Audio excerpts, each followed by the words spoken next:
Najib Telma, des actualités uniques, dynamiques et renversantes dans le journal TV. Batimax, le partenaire des bons plans. Batimax, la qualité au meilleur prix. Vous présente Nivava.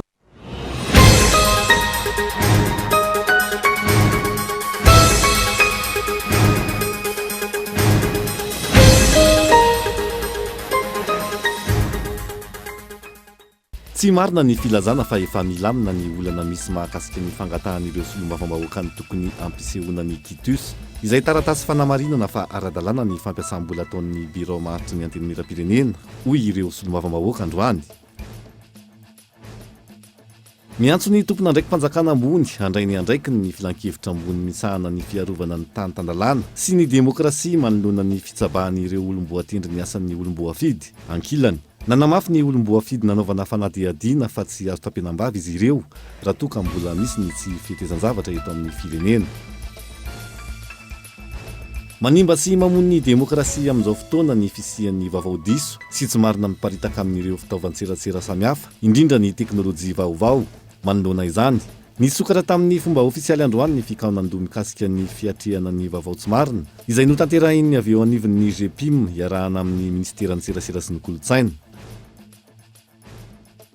Mitaraina ireo mponina ao Taolaniaro vokatry ny grevy ataon'ireo mpitsabo ao amin'ny hôpitaly Philbert Tsiranana efa ho telo herinandro izao. Fitakiana fanesorana ny taliaparitry ny fahasalamam-bahoaka ao Anosy manomboka tsy mandray ireo marary ny mpitsabo vokatry izany raha ny fitarainana voaray. Maresaka iraisam-pirenena anjatony ankehitriny ireo miaramila Ukrainiana tavela ao amin'ny faritra industrialy any Mariupol na izany na tsy izany mihena tsikelikely ny fifandonana ny antoerana nanomboka ny alasinainy lasa teo raha ny tatitra farany voaray 370 ireo miaramila Ukrainiana ny lavolefony ary nametraka ny fitaovam-piadiana nandritra izany hoy ny tafika Rosianina. Ny andinindinindreo arahinao afaka fotoana foy.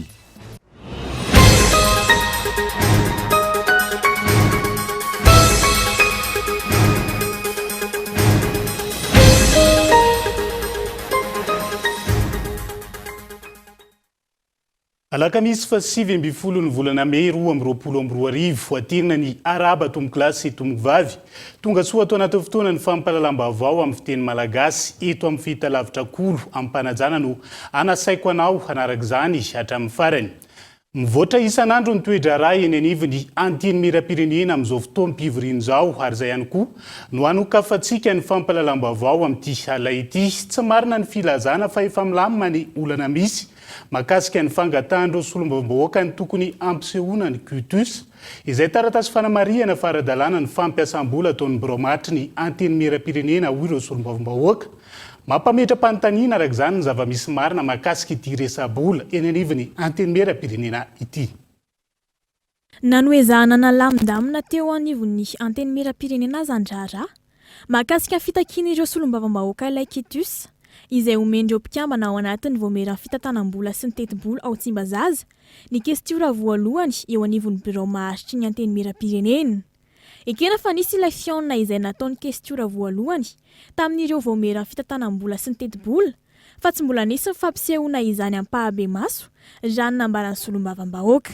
Zaho moa ao anatin'ny commission évaluation politique publique dia izay koa ny antony hijoroko eto moa milaza hoe amin'ny ankapobeny tsy mbola nahita an'izao resaka kitus zao zahay raha ny tokony ho izy manko ny kitus izay délivrevan-dry zareo avy eo amin'ny commission finance dia tsy hoe omenan'ny monsieur le questeur fotsiny na zareo biro maritra fa misy ihany koa rapport atao amin'ny séance plénière sady mbola tsy vita io séance plénière io ny tsy ao anaty ordre du jour. Ny fantako zany raha mifahazahoako anazy aminay tsy dia mahay lalàna loatra mbola tsy milama zany zay resaka zay. Tsy milama satria mbola tsy vita izany kitus zany. Raha ny vita zany efa niprezentena tamin'ny séance plénière. Tsy aivina, efa maro ireo solombavambahoaka no nangataka fivoriana mikatotrano andiniana misimisy kokoa ny zava-misy eo anivon'ny anteny miram-pirenena sy nangataka fanazavana makasika ity famoaham-bola izay ambaran'ireo solombavambahoaka fa tsy ara-dalàna. Ny mazava-dehibe azy satria eto moa zany fiainam-pirenena ange le resahana fanaran-dalàna ny tokony ataontsika ohatra dia tsaratsara kokoa raha manomboka avy ety aminay mahafinaritra indrindra tamin'ity législation ity dia niova le feo nahaino malety ohatra ny tamin'ny législation farany kanefa mampieritreritra koa dia maninona le izy tsy mbola misy kitus zay fotsiny dia mba tianay zany ny hoe io moa zavatra mifampiresahana hoe mba hisy kitus dia mba tokony misy zavatra zay fotsiny. Efa maro amin'ireo solombavam-bahoaka no nitaky ity kitus ity mba hanamarinana ireo famoaham-bola eo anivon'ny birao maharitra ny anteny miram-pirenena. Ny fampisehoana izany kitus izany izay tsy ao anatin'ny volavolam-pandaharam-potoana izay voanolaniana tamin'ny talata lasa teo. Vidy zay ny resabola dia ity resaka andraikitra kosa indray miantso ny tompona andraiki-panjakana ambony andray ny andraiky ny filakevitra ambony misahana ny fiarovana ny tanitandalana sy ny demokrasia manoloana ny fitsabahana ataon'ireo olomboatendry ny asa ny olombofidy maro ny endrika fandikan-dalàna hita ary ny anazovany zany tatoato hoy ny fanazavana ankilany nanamafy ny olombofidy nanaovana fanadiadiana fa tsy azo tapenam-bavy izy ireo raha toka mbola misy ny tsy fitezan-javatra hitany eto amin'ny tany sy ny firenena. Efa tsy nipetraka ary miambirika hatrany ny fitsinjaram-pahefana eto amin'ny tany sy ny firenena amin'izao fotoana hoy ny Haut Conseil pour la défense de la démocratie et l'état de droit. Hitantaratra izany amin'ny fietsika mampitondratena ireo olomboatendry sasany izay mitsabaka sy manindry ireo olona voafidim-bahoaka eo am-panatanterahana ny asany. Tokony hirotsaka ho fidiana ireo olomboatendry raha ny fanazavan'ny filohan'ity rafitra ity mba ho tsarain'ny vahoaka raha te hanao ny asan'ny olombofidy. Ny olombofidy dia tsy ho bekony olomboatendry indrindra fa ny olomboatendry aty ambanimbany tsy PM akory zany tsy ministre akory zany no afaka miteny taisez-vous tsy fiteny reny satria mandrangitra zany olomboatendry no miteny zany mampieritreritra midika zany fa mizavatra tsy de mikorina loatra ao. Ny olomboatendry tsy afaka mibaiko ny olombofidy satria raha ohatra ka te hibaiko izy de manao olombofidy koa izy. Rehefa misy manao dimy olotrotra zay dia tokony ahitsiny zay mpanendry azy zay olona zay. Zavatra misy de zao akaiky ny fifidianana eo ny le olona sasany nefa tsy mifantoka amin'ny asany intsony fa mifantoka amin'ny fifidianana manahirana mahita tonga de premier tour de lame. Manamafy izay ny solombavim-bahoaka nanontaniana maro ny endrika tsindry sira matahora miatra amin'ny olombofidy ny fotony ataon'ny olomboatendry raha ny fanazavany na izany aza itony fandomana latabatra sy ny fitenenana ireo fomba fitantanana ny firenena mivoana amin'ny tombontsoany vahoaka. Fa ho anay amin'ny solombavim-bahoaka anay hainay tsara ny asanay. Voalohany indrindra aloha ny solombavim-bahoaka zany dia ao anatin'ny organe de contrôle zany hoe manara-maso ny resaka asam-panjakana rehetra ka ninona zany na misehatra inona na misehatra inona ka eritreretinay ho tombontsoam-bahoaka dia tsy tapenam-bava mihitsy efa tsy maintsy miteny ka na any amin'ny sehatry ny fitsarana io na any amina hoe asana chef district na gouverneur na hatramina ministra enina hatramin'ny premier ministre dia anjaran'ny solombavim-bahoaka nge no manitsy sy manoro amin'izany ary milaza an'izay zavatra tsy mety ka raha zany ny tsarananay hoe miditra amin'ny asan-drakotina miditra amin'ny asan-drabia zay kosa tsy mihemitra amin'izany mihitsy ny vahoaka amin'ny patron anay dia zay zavatra marary miainga avy any amin'ny vahoaka no tsy maintsy tenen'ny vavanay niza faly niza tezitra. Isan'ny vato misakana ny fampandrosoana eto amin'ny firenena ny tsy fipetrahany fitsinjaram-pahefana ho hiatrany ny faneho-kevitry ny HCDDOD matoa ny olona iray no finidim-bahoaka tokony hajaina izany amin'ny mahatany demokratika ny Madagasikara. Rehefa ny arifenitra sy ny lalàna no ajainy rehetra mipetraka ho azy ny fitsinjaram-pahefana izay no ilaina raha ny faneho-kevitra hatrany fa tsy ny famerenana ny filazana fitsinjaram-pahefana tena izy nefa tsy izay no atao. Fa mety teraka zavatra tsy iampozina eto amin'ny tany sy ny firenena tsy fifankazahoana misy eo amin'ny fitsarana avy momba lalam-pandrenona sy mpampianatra mpikaroka sy ny mpikaroka mpampianatra momba ny fizankantena ny université ho ny filohan'ny filan-kevitra ambony momba ny fiarovana ny demokrasia sy ny tany tandalàna androany tokony akalesona tamin'ny trangan-javatra teto amin'ny firenena andrehetra ka hitady vahaolana aingana momba ity raha ity fanampanazavana. Mienjandro ny tady eto amintsika zao université morte no zavatra misy manerana Madagasikara iza moa zany voa amin'izany zanaka malagasy ka tokony jerena aingana io vahaolana io fa tsy andrasantsika efa mirehitra ary tadidio fa teto amintsika zavatra tsy ampoizina marafa fitondram-panjakana inona ohatra ndraitsika 72 ny fampitoviana lenta ny mpianatra ny zareo médecine sy ny tany akatso ampitoviana lenta zay nitakina tamin'izany fotoana zany tsy nanaiky ingatsirana dia izy iny ny afarany foan'ny CSR tsy nanaiky ingaratsiraka iny ny afarany mahaiza makalesony tsika amin'ny lasa. Raha ny hatreto aloha zany dia sady tsy mbola mahazo izay fizakatenan'izay no université no tsy mbola mahazo ny karamany araka ny tokony ho izy ihany koa araka ty fanehoan-kevitra manaraka ty. Manao antsoavo amin'ny tompona andraikitra isana mba raha tonga ny amin'ny andoavana ny karaman'izy roa ara-potoana ankehitriny ny mpandrarany université an'Antananarivo isorohana ny fisiany fitokonana hoy ny fanazavana. Izy ireo izay nivelona nanatanteraka ny asany taorian'ny famoahana ny karama volana aprily. Androany nisy ny fanatonana ny ministera tompona andraikitra nataon'ny sendika ny PAT ijerena vahaolana manoloana ny olana ampifanefana ny karaman'izy ireo.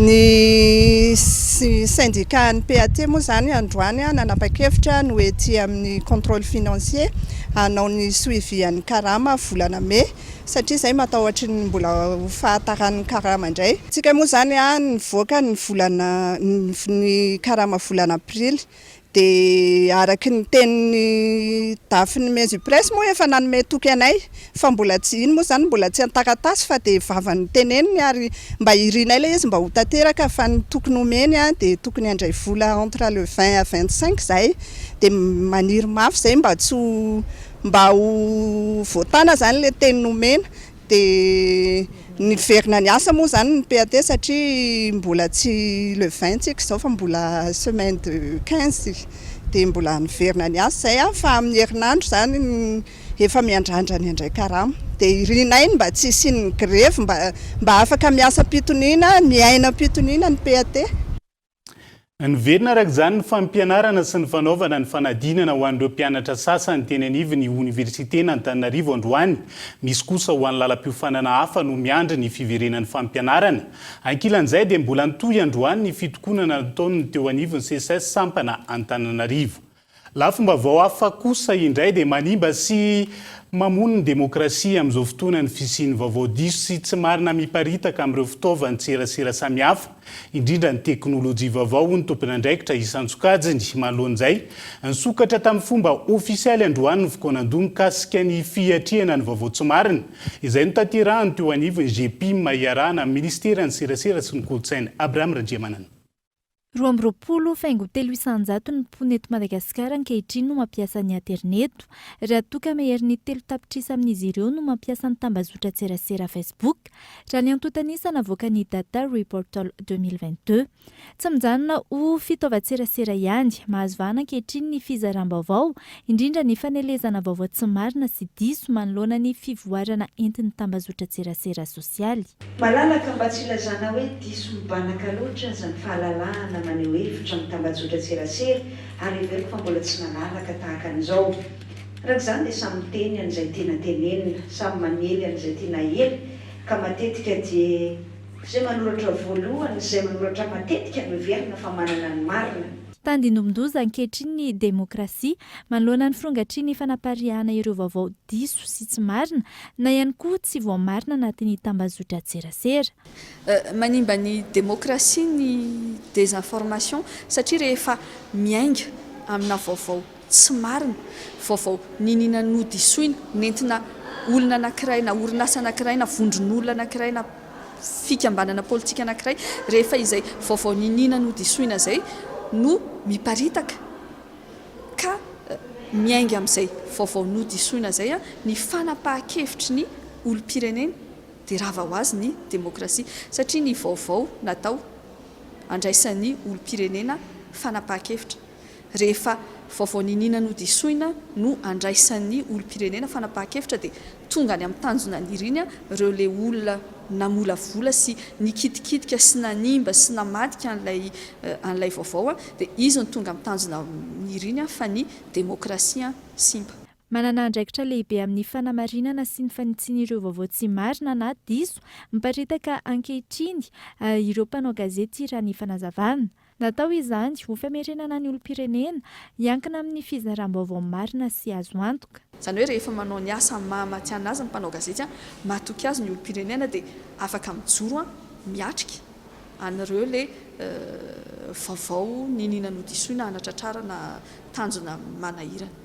Lavitry ny mpanao gazety eto Madagasikara dia ao anatin'ny fanangonana ireo ango-kevitra rehetra izay nakasika indrindra ny hoe fikirakirana ny nomerika dia ny avy any amin'ny faritra eo andalan'izay zany sika izao hoe manangona an'izay anko-kevitra izay ahafahantsika mijery paikady anankiray hiadivantsika mpanao gazety amin'ny fiparitahan'ny vaovao tsy marina sy ny vaovao diso. Nisokatra tamin'ny fomba ofisialy tetsy amin'ny tranombokim-pirenena Anosy androany ary ho tanterahana ato anatin'ny 2 andro ny fikaonandoha mikasika ny fiatrena ny vaovao tsy marina izay sahan'ny Groupement des éditeurs de presse d'information et du multimédia de Madagascar na ny GEPIM sy ny Action Média francophone iarahana amin'ny ministeran'ny serasera sy ny kolotsaina. Tonga nanatrika izany ireo tompona orinasa fanaovan-gazety samihafa, ireo mpanao gazety ny avy amin'ny fiarahamonim-pirenena sy ireo mpianatra misehatra amin'ny serasera. Nisy nandritra izany ny fifanankalozan-kevitra sy ny fizarana ho fiatrehana ny fianaky ny vaovao diso sy tsy marina. Izay ny makasika ny fanilezana ny vaovao tsy marina fa hojerentsika anatin'ity fanadiadiana manaraka ity indray. Marina makasika ny fampiarana ny vidiny farany ambony amin'ireo entana samihafa araka ny nofaritany ministeran'ny varotra sy ny fanjifana. Misy amin'ireo entana izay fampiasa amin'ny andavanandro no tsy afaka ampiarina ny vidiny farany ambony raha ny hita teny an-tsena. Nandritra ny fanadiadiana nataon'ny mpanao gazety androany nanamafy ireo mpivarotra fa miteraka faty antoka ho azy ireo zany raha toka arahana ny vidiny farany ambony napetraka ny fanjakana. Izay tsy mifanaraka amin'ny vidiny entana avy amin'ireo mpamongady fity nokolona. Elanelana arivo ariary ny kilaon'ny siramamy gasy izay apetraka ny fanjakana sy ny vidin'ny siramamy gasy izay hita eny an-tsena. Raha napetraka ny fanjakana 704 ariary ny vidin'ny iray kilao tokony ho farany ambony. Nanambara nefa ireo mpivarotra nandritra ny fanadiadiana izay natao fa mbola lavitra io vidiny io no angalana ny entana eny fotony ka miteraka faty antoka raha toka tsy maintsy anaraka ilay vidiny entana farany ambony. Misy amin'ireo tsena araka izany no nanapa-kevitra tsy hivarotra ireo siramamy gasy noho izany elanelana be loatra izany. Ny prix amin'ny fanjakana zao presque voatazona daholo. Ankoatran'ilay siramamy mavo ihany zao no olana kely iny. Siramamy mavo. Iny ny somary lafolafo ny amarotana. Fa ny prix amin'ny fanjakana nefa mbola moramora kokoa. Nefa mbola tsy afaka hivarotra le moramora satria ny akana mbola lafo. Mbola midy 500 sy telo izy zao dia izay mbola tsy hanaovana le mavo. Satria ny prix amin'ny fanjakana 704 ao. Dia mbola tsy manao mavo izay. Tsy manao siramamy gasy moa zany izay zao aloha. Raha hoan'ireo entana samy hafa kosa, voatazana ny vidiny entana farany ambony raha toka tsy mahafaty antoka ireo mpivarotra. Raha ireo menaka soja amin'ny tavoahangy, manomboka amin'ny 307 ariary ny litatra eny an-tsena. Raha 507 ariary ny vidiny entana farany ambony napetraka amin'ny fanjakana. Ireo menaka tournesol izay mahatratratra any amin'ny 501 ariary hatreto no lafo eny an-tsena. Indray mandeha isam-bolana amin'ny fanaraha-mason'ny fanjakana tao anatin'izay fampiarana vidiny entana farany ambony izay raha nambaran'ireo mpivarotra. Toy ny farina izao, nahatratra 4 ariary ny kilao iray volana lasa nanaovana fanadiadiana. Nanambara ireo mpivarotra fa voatazona ho 903 ariary izany ankehitriny. Dia ny lafarina koa 903 ny kilao. Misy mpanaramaso ihany ity fa tsy indraindray ihany izy mandalo. Mety hoe isam-bolana io ngamba izy mandalo na ifarana amin'ny volana jona ho avy izao ny 3 volana izay napetraka ny fanjakana amin'ny fampiarana ireo vidiny entana farany ambony. Andrasana no mety ho fiovana sy fanapa-kevitra aorian'izay. Fa teboka maro no nivoatra nandritra ny filakevitra minisitra Omaly Ariva teny amin'ny lapam-panjakana Iavoloha. Nanamafy sy nanome torolalana mahakasika ny fanofana teknika sy arak'asa sanamorana ny fanananasa eto Madagasikara ny filohan'ny Repoblika nandritra izany teo ihany koa ny fankatoavan'ireo nouveau projet émergent an'ny ministeran'ny filaminam-bahoaka anatanterahana ny velorano voalohany dia ny fametrahana ny fandriam-pahalemana maharitra sy manakaiky vahoaka farany ataony 7-20 jona ho avy izao ny fionabe-pirenena momba ny fambolena sy ny fiompiana ny hetsika izay tafiditra ao anatin'ny fametrahana ny drafi-pampandrosoana mahakasika ny fambolena iantohana ny fahavitantena ara-tsakafo. Anohizantsika ny fampahalalam-baovao amin'ity alina ity dia mila samy mitandrina amin'ny fampiasana ny lalana avokoa ny rehetra ho fisorohana ny lozam-pifamoivoizana ao anatin'ity horonan-tsary manaraka ity no anarano ny toromarika sy ny tsara ho fantatra rehetra mahakasika izay fampiasana ny lalan'izay.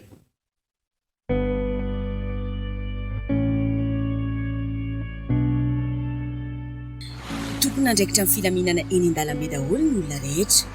Anisan'ny voakasiky ny lozam-pifamoivoizana eto an-drenivohitra ny mpitaingina bisikileta sy ny mpandeha tongotra. Ny ankamaroan'ireo loza ireo matetika dia mitrangana ny tsy fitandremana. Ikoto ohatra dia efa zatra mitaingina bisikileta rehefa mandeha miasa.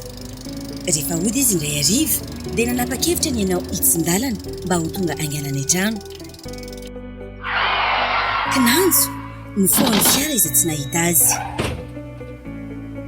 Noho ny tsy fanajana ny lalàna ny fifamoivoizana sy ny fitondrana bisikileta tsy misy jiro na dia katadiopra azy dia efa 3 herinandro izao no tsy nahatsiaro tenenen'ny hopitaly ikoto. Inory indray dia zazavavy tanora-pandia manana no aviny. Mihaino mozika mafy sy milalao telefônina foana izy eny amin'ny arabe rehefa mandeha tongotra monjy ny toeram-pianarana. Variana tamin'izany izy dia tonga dia nipita ka anka-loza no miafarana. Na amin'ny bisikileta na atongotra aoka isika hitandrina sy homailo ary anaja ny toerana natokana ho an'ny fivezivezena. Ry mpitondra bisikileta amin'ny lalana voatokana ho anareo ihany mandeha raha eny amin'ny faritra misy izany toy ny eny amin'ny rokady arivo. Ataovy azo antoka fa misy jiro mandeha sy katadiopra amin'ny bisikletanao mba ahitan'ny hafanao. Ampahafantaro ny mpampiasa lalana hafa amin'ny alalan'ny fihetsika amin'ny tananao rehefa hivily na hisongona. Isika mpandeha tongotra kosa arak'izay azo atao mandehana amin'ny sisin-dalana. Aoka ho eny amin'ny faritra voatokana ho amin'izany ihany no miampita. Jereo tsara ny avisy havanana alohan'ny hampitana. Fa ny ankizy sy ny mpianatra dia anisan'ireo hiaram-boiny. Ry ray aman-dreny raisony andraikitrareo.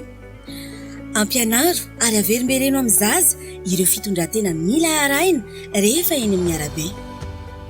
Aleo tsy avela mandeha irery izy ireny raha mbola azo atao, indrindra fa ny zaza madinika. Samy isika tompona andraikitra mba ananana lalana azo antoka kokoa.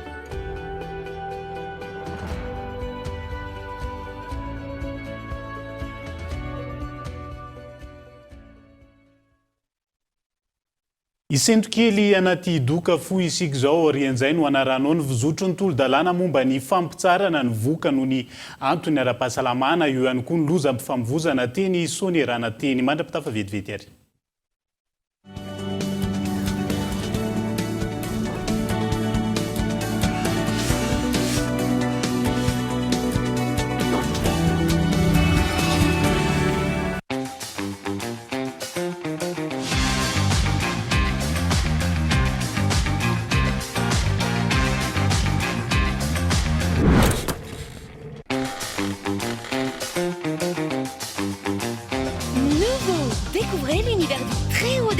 Avec la fibre Family by Telma, la fibre à prix léger chez vous à seulement 149 000 arrières par mois, jusqu'à 300 gigas de data inclus. Études, travail, divertissement en toute sérénité. Testez votre éligibilité en Telma Shop et abonnez-vous.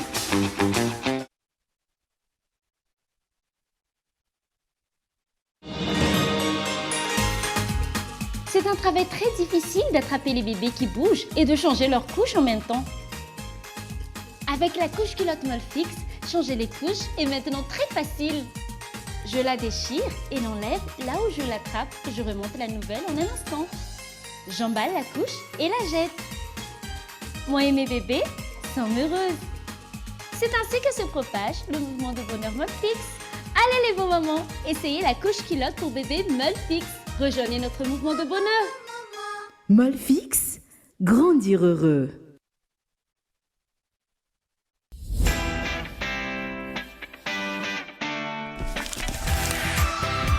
Des peintures abordables et de qualité. Batimax, le partenaire des bons plans. Batimax, la qualité au meilleur prix.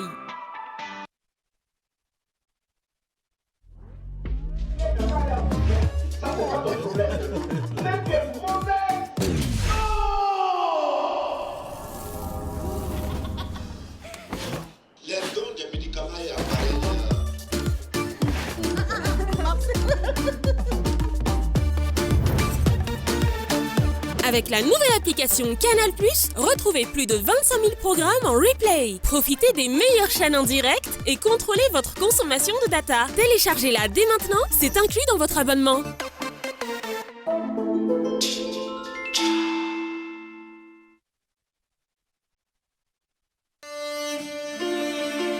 Maneho ny maha izy antsika ny herim-potsika sy ny finiavantsika androso tsotra nefa tsara miavaka amin'ny rehetra mahatoky tena ary mahay mifandray mitsinjo ny ho avy ary manan-tena fa ho velona trano ny fitiavantsika ilay tany miaviana. Za Aigle d'Or, enao Aigle d'Or, isika Aigle d'Or. Aigle d'Or, manandratra avo ny antsika.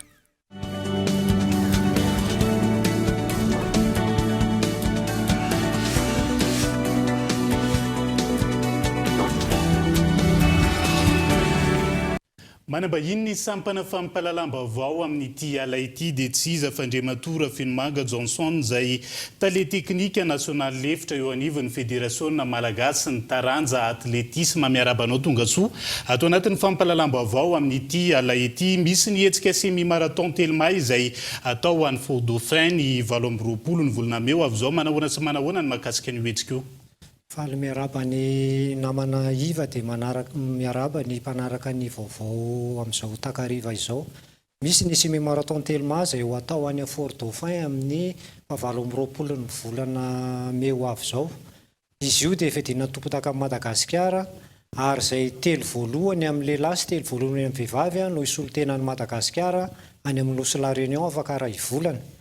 Misy koa ny hetsika izay ho an'ny daholobe indrindrindrindra ho an'ny fokontany sy ny école any amin'ny toerana ny Faux Dauphin zany ka efa misy fokontany 12 zao efa nisoratra anarana andray anjara amin'ny course de relais torak'izay ihany koa ny école dia efa nisy école 10 andray anjara koa amin'ny course de relais inter-école. Mbola misy ihany koa nefa ny azakazaka voatokana ho an'ny tsy manana karatra filalaovana zany hoe ireo mponina any atoerana ihany ho an'izay mahavita 21 km dia hanao semi marathon koa zareo. Fa ho an'ny tsy mahavita 21 km dia misy ny 3 km ho an'ny vehivavy ary misy ihany koa ny 2 km ho an'ny handisport na le manaklema mitondra kalesa zany. Raha ny mahakasika an'ilay hetsika semi marathon manokana manahoana ny mpandray anjara manahoana ihany koa ny sokajy ao anatin'izay. Ny mpandray anjara ao anatin'ny semi marathon dia misy 70 ka ao anatin'izay dia misy vehivavy 10 ary lehilahy no mameno azy. Eo amin'ny mpianatra indray dia ekipa 9 ny ao anatin'ny ekipa iray zany hoe efa dasy efa bavy dia araky ny efa nilazaiko teo hoe misy 10 ireo école mandray anjara ary 12 ireo fokontany. Fanamariana manokana fotsiny fa nosafidin'ny fédération malagasy ny atletisme zany Faux Dauphin tamin'ny indray mitoraka ity na dia lavitra ary satria izay mahalavitra azy izay mihitsy mila miparitaka ny atletisme eto Madagasikara ka mbola voadingana faharoa taoriana amin'ny Manakara io nanaovana azy any Faux Dauphin io. Zany hoe ny hetsika ve zany ho tanterahana amin'ny andro ny ataontsika hoe 2020 ny volana Mey io ihany. Amin'ny andro 2020 volana Mey io daholo ny hetsika rehetra araky ny fandaharam-potoana izay mbola omenantsika manaraka ihany fa ny azo lazaina zany dia efa vita ny homologation an'ny kianja anaovana an'io hetsika io satria efa nidina ny atoerana ny teknisianina mpiara-miasa efa nanao an'izay homologation izay. Ankasitrahana feno ianao Andriamatoa Finomanga Johnson izay tale teknika nasional lefitra eo anivon'ny federasiona malagasy ny taranja atletisme ny vahiny tato anatiny vaovaon'olo tamin'ity ala ity. Soratompoko. Anohizantsika ny fampalalam-baovao amin'ity ala ity dia ny rehetra no miseho manampahaizana ary manaparitaka fa ratsy ho an'ny fahasalamana ny fisian'ireo pilona akaikina foto-drafitrasa hoy ny ministry ny fahasalamam-bahoaka. Tsy voatery ho marina avokoa izay vaovao mivoaka amin'ny internet ranonambarany manoloana ny fiparitahan'ireo fanaratsiana mandidina ny fametrahana pilona onona saina. Miroso amin'ny fampiasana ny teknôlôjia vaovao sy ny fampiroboroboana ny fifandraisan-davitra i Madagasikara anafainganana sy anatsarana ny fomba fiasan'ny fanjakana. anatin'izay misy ireo mivosy manaratsy ny fampiasana ireny pilona ireny izay fitaovana iray isan'ny ilaina amin'ny ditetikasa ity. Manoloana izany efa nisy ary amafisina ny fiara-miasa eo amin'ny ministera ny fampiroboroboana sy fanovana ny atao arakajy mirindra ny posta ary ny fifandraisan-davitra sy ny ministera ny fahasalamam-bahoaka. Lasa mpitsabo sy manam-pahaizana avokoa ny rehetra rehefa mampiasa ny internet toy ny ministry ny fahasalamana. Ny olona sasany mamaky ihany koa mihinana ambolony fa tsy ampy-famakafakana, mahatonga ny vaovao tsy marina miparitaka raha nanontany ny mpanao gazety momba ireo faneho-kevitra amin'ny fametrahana ny pilona eto amintsika. Ataoko hoe effet revers n'ilay communication malalaka be ngamba izy io satria tsy vao zao zany lasa misy tahotra amin'ny olona rehefa ohatran'io satria mamaky information amin'ny internet ianao dia misy zatra izay tsy marina na zavatra eritreretin'ny olona anankiray ny voizany mafy dia mafy dia tonga dia mandeha io. Raha nandinitsika tamin'ny adiny Covid lasa professeur agrégé daholo tout le monde. Ny olona mianatra manao médecine lasa professeur zany mianatra 20 taona vao lasa ny professeur agrégé zany ataoko isany anankiray ao anatin'izay ngamba ny antony mahatonga hoe manana olana ny olona amin'izao fotoana izao ireo resaka pilonireo satria lazaina fa makarary, lazaina fa be dia be ny effet secondaire ao anatin'izany zatra afaka resahana fotsiny hoe au niveau ministère misy ny sampandràra izay manaraka an'izany zavatra izany satria ny fahasalamam-bahoaka ny jerena ninona raha vao misy zavatra impact amin'ny fahasalamam-bahoaka dia fampiresaka izay hoe zao ny effet raha misy effet raha misy zavatra tokony ho resahana ao anatin'izany dia afaka fampiresaka mbola talohany ery zareo nametraka an'ireo pilonireo teny anivon'ny hôpitaly dia efa fampiresaka tamin'ny artek izay tamin'izany mila ary mampiasa ny fifandraisan-davitra hatramin'ny sehatry ny fitsaboana ho iatra ny fanazavana tahaka nita any amin'ireo firenendehibe ahafahana mamonjay ny olona maro ny fampiasana izany ary lafiny maro ihany koa no ilany ny fahasalamana ny teknôlôjia vaovao. Ireo satria zava-dehibe zany ahafahany amin'ny sehatry ny fitsaboana miditra ao anatin'izany sehatran'izany teknôlôjia avileto zany satria ataontsika hoe resaka formation en ligne resaka connexion haut débit zany dia efa ilaina amin'ny niveau rehetrarehetra tsy vao zao ny ministère fahasalamana hoe mikirakirana satria na resaka ohatra hoe manao surveillance électronique efa ao anatin'izay fametrahana an'izay rindran-damin'izay ny ministère fahasalamana mba ahafahana mahalengana kokoa zany ao anatin'izay resaka valanaretin'izay ohatra dia efa surveillance électronique mandehana miditra anaty tablety ny données tonga dia stockna avy aty amin'ny niveau central dia tonga dia afaka manaraka en temps réel an'izay fahasalamana ny vahoaka izay. Ilaina ny famakafakana sy ny fandiniana manoloana ny trangan-javatra na faneho-kevitra hita amin'ny tambazotra tserasera sy ny internet raha ny fanazavana hatrany ialana amin'ny fandraisana vilana na ny fahadisom-pijery. Ao anatin'izay fandraisana vilana na fahadisom-pijery izay ihany koa dia ity vaovao ity isan'ny teraka resabe teny anivon'ny fiarahamonina tao anatin'ny volana maro zao. Amin'ny volana jona ho avy zao ny ampidirina ao anatin'ny ordre du jour na ny lahadinika eny anivon'ny anteny miram-pirenena ny tolo-dalàna mahakasika ny fampitsarana ny voka noho ny antony ara-pahasalamana na tsy mbola tonga eny an-toerana aza ny faneho-kevitry ny governemanta mahakasika izay efa maro ny lalàna mahakasika ny vehivavy. Laha ny teny anivony ho androm-panjakana io ka isan'ny lalàna anampy amin'ny fiarovana azy ireo ity lalàna ity. Nela Ranevson. Enimbolana taoriny nametrahana ny tolo-dalàna mahakasika ny interruption thérapeutique de grossesse na ny ITG. Mbola tsy tonga teny amin'ny anteny miram-pirenena ny tatitra amin'ny fahitan'ny governemanta io tolo-dalàna io. Raha ny lalàna manana 3 andro ny governemanta anaovana ny tatitra mahakasika ny tolo-dalàna iray. Saingy hatramin'izao tsy mbola nisy izany. Tapakaraka izany fa iroso amin'ny fandaniana io lalàna io ny eny amin'ny anteny miram-pirenena amin'ny voalohan'ny volana jona. Tsy mahasakana ny rosonay efa nanaiky zany zahay hoe miandry dia ny solotenan'ny gouvernemanta koa efa anteny hoe efa andalam-pandiniana zareo ka raha ohatra ka tsy tonga aty amin'ny assemblée nationale alohan'ny fahataperany ordre du jour zay nitapahanay teo izay tapitra hatramin'ny 30 ny volana may ity dia amin'ny voalohan'ny volana jona zahay no mivory ndray mandeha handamina ny ordre du jour manaraka dia efa niteny mazava tsara ny bureau permanent eto fa tsy maintsy ampidirina ao anatin'ny ordre du jour ny 1er juin ho avy zao iny tolo-dalàna iny.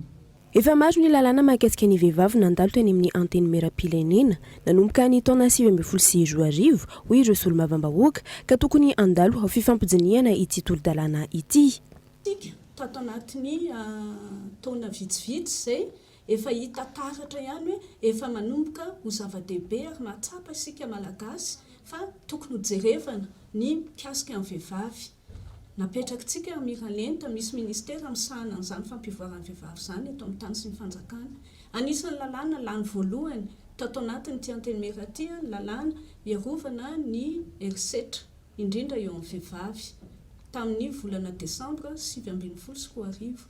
Taty aoriana maromaro ny tolo-dalàna mbola mirona amin'izany ihany efa nisy tolo-dalàna nentin'ny solombavam-bahoaka kasika ny fandovany vehivavy.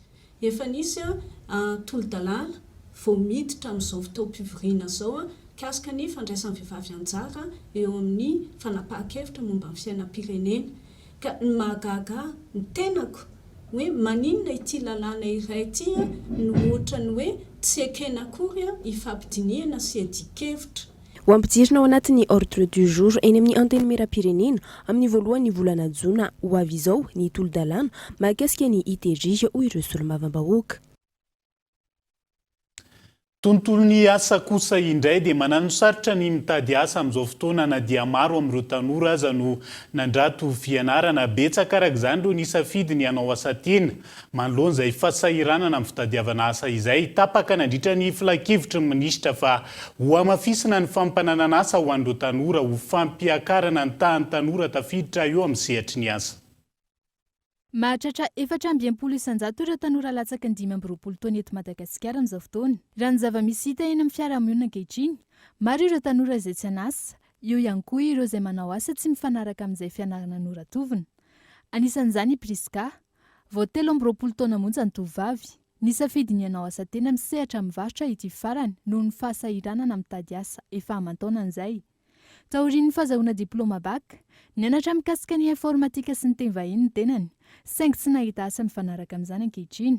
Afaka baka dia niasa, dia avy eo fahita ilay orinasa nisanay dia tsy maintsy voatery izay tsy maintsy nijanona. Dia rehefa avy eo amin'izay tao aorianan'iny nefa izay tsy nahita asa intsony dia tsy maintsy nanapa-kevitra ny varotra. Efa aman-taonany maro ihany nanady asa foana hatramin'izay dia tsy nahita asa mihitsy nefa dia tsy nahita asa mihitsy dia tsy voatery tsy maintsy ny varotra. Roa etsy ariary teo ny vola nampiasain'ny Priska mba hampiroboroboana ny varotra. Nanambara nefa ity farany fa tsy ampy hivelomana ny varotra saingy tsy maintsy mitady fidiram-bola noho izy fa tsy tokony hipetra-potsiny amin'izao. Mbola voaingana ihany aloha izany nanao varotra fa raha ny varotra aloha dia tsy mahavelona ilay izy amin'izao satria efa betsaka be manko mpivarotra amin'izao. Dia tsy arakaraka izay ny tsena fa mangina be, moa ny entana koa amin'izao efa miakatra be daholo ny vidiny. Izaho aloha mitady asa foana na dia mivarotra ary, mitady asa foana fa mbola tsy nahita asa hatreto dia tsy maintsy mijanona mivarotra aloha. Raha nitatitry ny filan-kevitry ny minisitra Omaly, atao loha laharana amin'ny fampananana asa ireo tanora maro ankehitriny. Ny fampiroboroboana ny fanofanana ara-teknika sy ireo fanofanana arak'asa no atao, andrindrana io olona amin'ny fampananana asa io raha ny fanazavana tao anatin'ny tatitra hatrany. Avy ny resaka momba na fampananana asa isika dia resaka momba na atrikasa tsy atrikasa momba na fampananana asa fa atrikasa momba na fandriam-pahalemana kosa indray. Natomboka androany ny atrikasa fandravonana ny fihikivitra natsarana ny sehatry ny fandriam-pahalemana eto Madagasikara. Mandray anjara anatin'izany ny sekretera mahatry ny fiarovana sy ny fandriam-pahalemana eo anivon'ny fiadidinan'ny Repoblika sy ny fivondronam-be ny Afrika. Miova avokoa ny ambana amin'ny lafin'ny fandriam-pahalemana ka mila firosona ny fanavaozana ny paikady hiadina amin'izay. Hoy ireo tompona andraikitra isana ambaratonga ny Sinela Ranefson. Taorian'ny fitetezam-barotra nataony teo anivon'ny sekretaria mahatry ny fiarovana sy ny fandriam-pahalemana eo anivon'ny fiadidinan'ny Repoblika niaraka tamin'ny fivondronam-ben'ny Afrikana. Androany niroso tamin'ny atrikasa mahakasika ny fanavaozana ny rafitry ny fandriam-pahalemana eto Madagasikara tanterahina eny amin'ny CCI Vato ny tompona andraikitra ny filaminana rehetra. Efa miova avokoa ny ambana mahakasika ny fandriam-pahalemana amin'ny lafiny maro ka mila irosona ny RSS na ny réforme du secteur de la sécurité eto Madagasikara. Antony izao atrikasa izao ary efa ny taona 2024 Madagasikara no efa niditra tao anatin'ny RSS na ny réforme du secteur de la sécurité. Tosika hiditra amin'izany fanitsina ny rafitry ny fandriam-pahalemana zany dia ny antony be dia be. Tsy zavatra mahafinaritra zany. Tsy zavatra hoe azo heriheriana zany. Fa zavatra manahirana satria tafiditra anatin'ny fahasahiranana Madagasikara teo amin'ny lafiny tsy fandriam-pahalemana. Ny tany izay lazaina fa éligible amin'ny atao hoe réforme du secteur de la sécurité dia tahatahany mandalo fahasahiranana lalina. Tokony manaitra antsika malagasy efa manintsika ny miditra amin'izany. Dia satria nisy olana eto amin'ny tany sy ny fanjakana tamin'izany fotoana zany tsy nisy ny fandriam-pahalemana. Fanafiana eraky ny tampon-tanety tsy nandiara-dalàna ny atao hoe fitandrona ny filaminana. Tafiditra ao anatin'ny afantsiana ny arafitry ny filaminana ny afanitsin-drafitra natao teo anivony ny tafika malagasy hoy ny ministry ny fiarovam-pirenena sy fanatanterahana ny velirano voalohany napetraky ny filoham-pirenena. Indrindra no nampatonga tao amin'ny ministère ny fiarovam-pirenena nandray fepetra entitra na hoe répression stricte an'ireny zavatra samihafa teto amin'ny tany sy ny fanjakana ireny, nanao atao hoe stabilisation tamin'ny taona 2024 ary miditra tamin'ny fanitsiana ny folo ardala atao amin'ny tafika zany natao hoe niveau gendarmerie zany eny fa tatao anivy mitandro ny filaminana natao anatin'ny police pirenena koa zany amin'ireny fametrahana an'ireny direction régionale samihafa reny, fametrahana an'ireny état-major samihafa reny, fametrahana an'ireny base opérationnelle avancée sy DSS reny. Zany rehetra zany dia tafiditra anatin'ny atao hoe réforme du secteur de la sécurité satria fantatsika fa nisy ny lettre de politique générale izay natranga teto amin'ity toerana ity tamin'ny taona 2017. Loha hevitra itariana ity atrikasa ity ny hoe fandriam-pahalemana matotra iarahan'ny rehetra misalahy miaraka mibantsona ny hoavy amin'ny fametrahana fandriam-pahalemana eto Madagasikara. Maro izay atrikasa izay afaingany mba ity ny tena hitondra n'izay hoe filaminana sy fitoniana eto amin'ny tany sy ny firenena izay. Fa iompana amin'ny fanavaozana tanteraka ny lisam-pifidianana sy ny fikasana amin'ny anaovana ny fikaonandoha-pirenena ary ny toe-draharaha-pirenena amin'izao fotoana ny adi-hevitra ao anatin'ny fandarana ny Kitsipo eto amin'ny Kolo TV Rapito Zoma 20 Mey 2024 aorian'ny fampahalalam-baovao amin'ny fiteny malagasy. Ho vahiny ny fandarana amin'izany ny solombavam-bahoaka Nambilobe avy amin'ny vondrona IRD, Simo Bruno sy Ralay vahiny Frérot dit l'homme noir izay filohan'ny tanora RMDM andao arahantsika ny sombon'izay.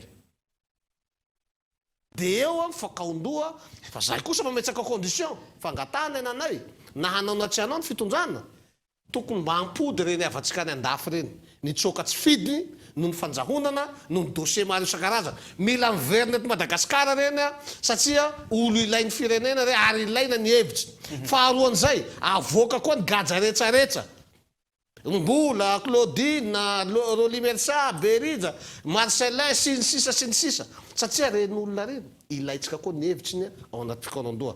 Tiako tenenina dia zao andaotsika hihavana zay zany ny anay ary any an-tanana ny filoha zay sy ireo lidera politika eto Madagasikara sy ireo député zay mbo hidirako lalina fa reo moko anisany fotsiny fahantsana koa dia misy ao amin'ny député mbola resaitsika avy eo ao mihitsy anisany fotsiny. Hitanareo fa te hivoaka amin'ny rahalako mihitsy le hoe conflit d'intérêt le ao ambadiky n'le fikaonandoha. Raha vao magnaraka tsara anao mirakoragniny hitanao fa conflit d'intérêt. Raha izany ve isaky firitaona zany atsika anaoko fikaonandoha foana.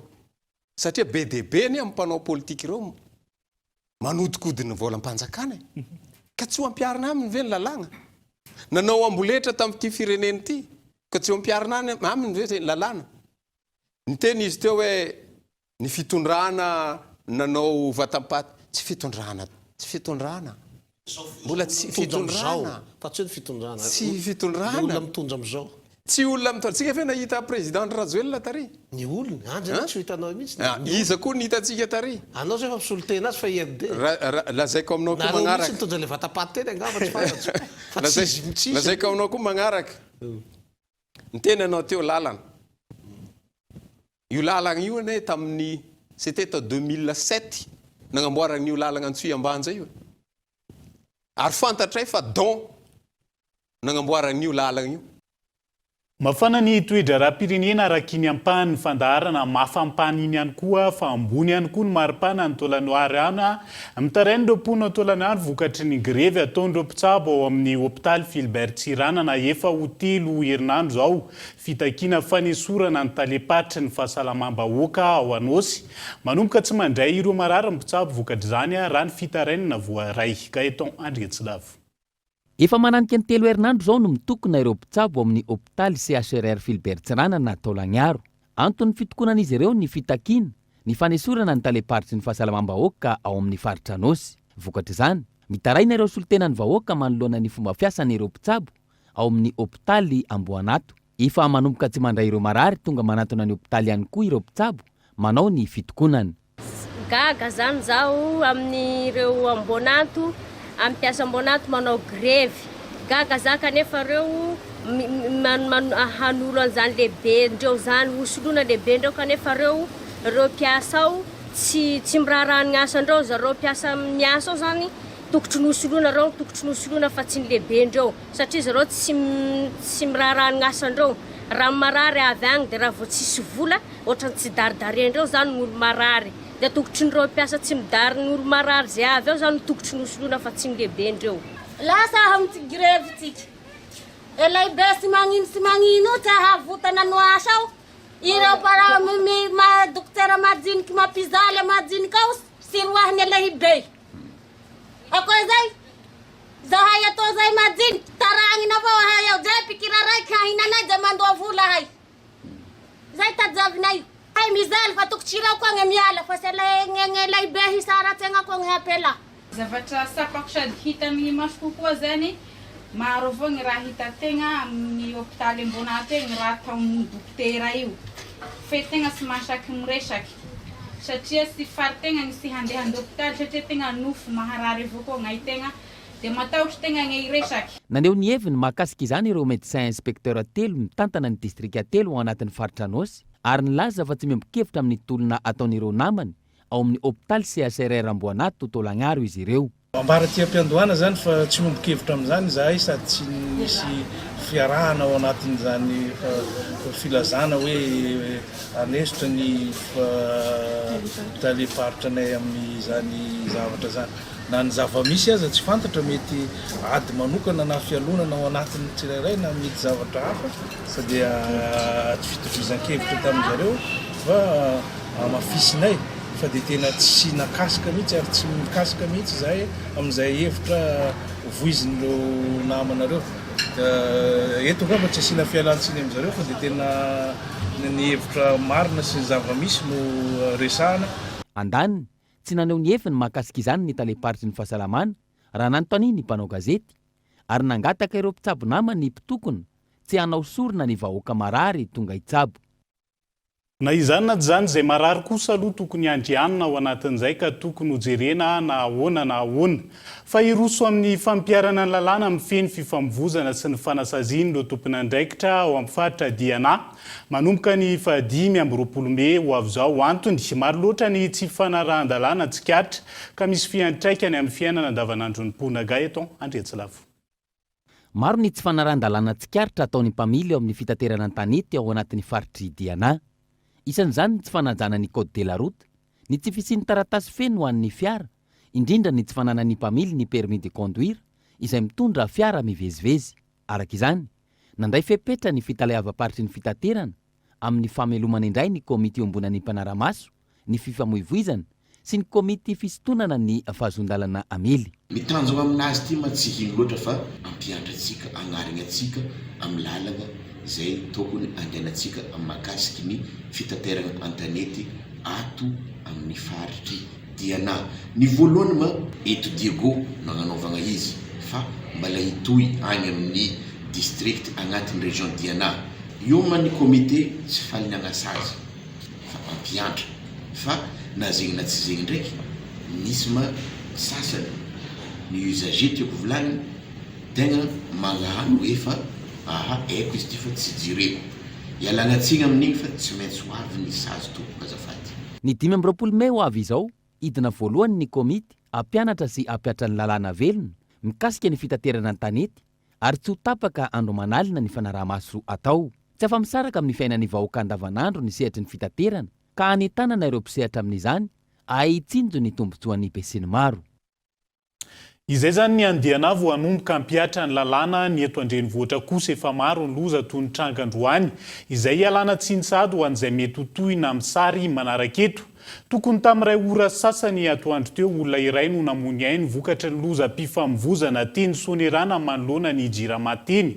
Raha ny zavanisy mpitondra moto nanao taingondroa no ny anjera tampoka ka nipitika tany ambany taksi be ilay nentina tao aoriana voahitsaka ny lohany ary tsy tany intsony ny ainy raha ny fitantarandreo Nanatrimaso.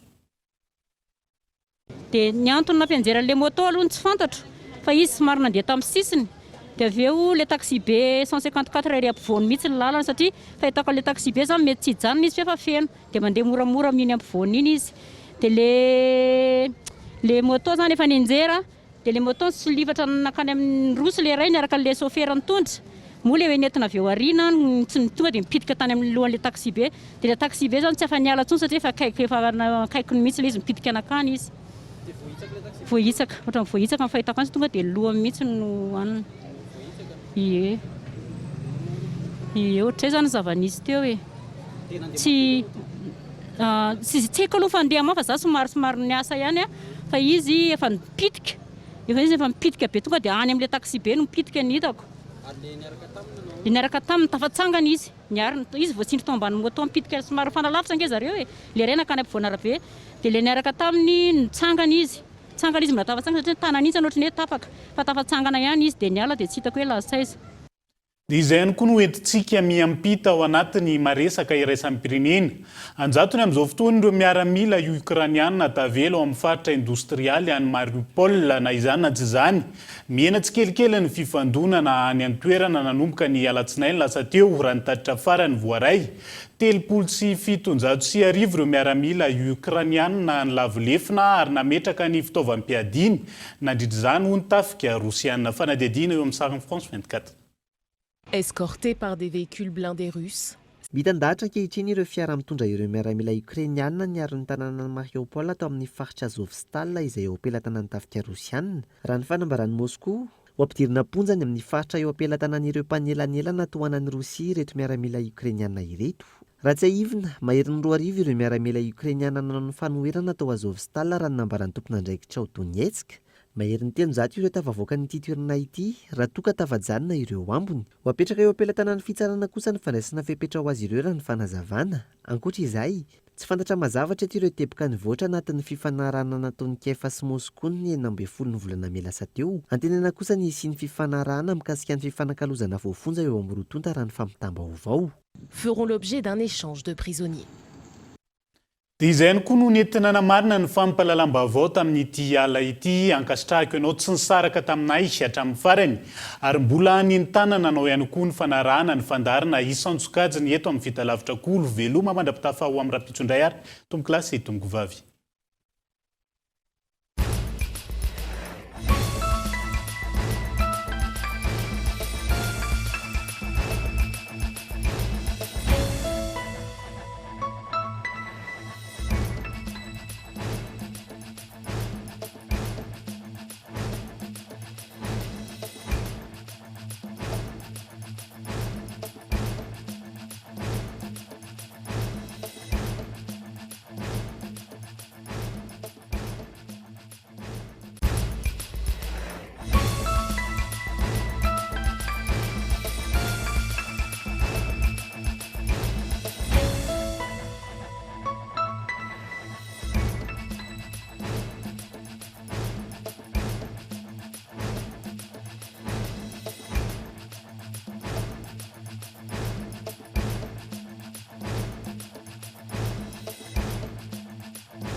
Batimax, le partenaire des bons plans. Batimax, la qualité au meilleur prix. Vous a présenté Nivavo. 5G Batelma, des actualités uniques, dynamiques et renversantes dans le journal TV.